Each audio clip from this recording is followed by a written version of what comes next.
مفتی صاحب ایسے بہت سارے متس ہیں، مسکنسیپشنز ہیں، جیسے 60 مسکین کو کھانا کھلا دیں گے تو طلاق ختم ہو جائے گی. کچھ لوگ ایسے بھی ہیں جو کہ شوہر کا نام لیں گے تو طلاق ہو جائے گی. ایسے لوگوں کو کس طرح سے ہم شیپ کریں، کس طرح سے سمجھائیں کہ یہ چیزیں نہیں ہوتی ہیں؟ دیکھیں، سب سے پہلے یوں سمجھیے اس بات کو، وہ ہمارے یہاں ایک محاورہ ہے کہ نیم حکیم خطرہ جان، نیم مولوی خطرہ ایمان. طلاق کا اصلاً ہمارے دین میں کوئی کفارہ ہے ہی نہیں. ٹھیک ہے. چلو اگر کسی ایک صورت میں ہوتا نا تو اس پر بات ہو سکتی تھی کہ بھئی اس صورت میں کفارہ نہیں ہے، طلاق کا اس صورت میں کفارہ ہے. کسی صورت میں طلاق کا کفارہ ہے ہی نہیں. اس لیے میں بار بار اس بات پر زور دے رہا ہوں کہ کچھ بھی ہو جائے الفاظ طلاق زبان پر نہ لائیں. اچھا، اب لوگوں کو اپنی مرضی کا فتویٰ چاہیے ہوتا ہے، تو انہوں نے کسی جاہل اجہل کو اپنا شیخ اور اپنا بڑا بنایا ہوا ہوتا ہے. میرے پاس یہ کیس آیا تھا کہ وہاں پر 3 طلاقیں ہوئی تھیں. انہوں نے کہا جی ہم نے اپنے فلاں سے فتویٰ لیا، انہوں نے کہا 60 مسکینوں کو کھانا کھلاؤ اور کلمہ پڑھ کے مل جاؤ، تمہارے درمیان کوئی طلاق نہیں.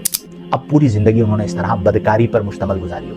تو اس بات کو اچھی طرح سمجھ لیں کہ طلاق کا کسی صورت میں کوئی کفارہ نہیں ہے. تو یہ جو 60 مسکینوں والی بات ہے یہ بالکل غلط ہے، اور کسی فقہ کے اندر بھی نہیں ہے. یہ بھی میں عرض کر دوں کہ ایسا نہیں کہ میں فقہ حنفی کے مطابق بتا رہا ہوں. فقہ حنفی، فقہ شافعی، فقہ مالکی، فقہ حنبلی کسی کے اندر نہیں ہے، قرآن و حدیث کے اندر نہیں ہے. تو طلاق کا کوئی کفارہ نہیں ہے. دوسرا یہ جو آپ نے ذکر کیا کہ شوہر کا نام لیا تو طلاق ہو جائے گی، حالت حمل میں عورت ہے تو طلاق واقع نہیں ہوگی، یہ بالکل غلط ہے. شوہر کا نام لیا تو طلاق ہو جائے گی، یہ غلط ہے. یعنی شوہر کا نام لینے سے طلاق نہیں ہوتی. ہمارے ہاں تو آج کل کے دور میں جو کسی زمانے میں تھوڑا ادب و احترام ہوتا تھا کہ شوہر کا نام نہیں لیا جاتا تھا، آج کے دور میں تو نام لے کے ہی مخاطب کرتے ہیں گھر کے اندر، تو طلاق نہیں ہوگی.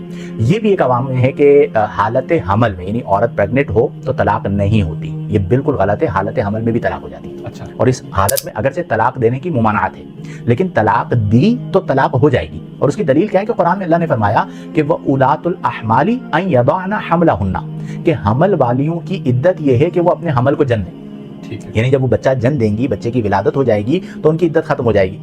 تو اگر طلاق واقع نہ ہوتی تو عدت کیسے ہوتی؟ اللہ تعالیٰ تو حمل والیوں کی عدت بیان کر رہا ہے، تو عدت کس کے بعد ہوتی ہے؟ طلاق کی بات. تو اس کا مطلب کیا ہوا کہ طلاق واقع ہو چکی ہے. تو یہ عوامی غلط نظریات ہیں. اس صورت میں طلاق واقع ہو جائے گی، اور شوہر کا نام لینے پہ طلاق واقع نہیں ہوگی.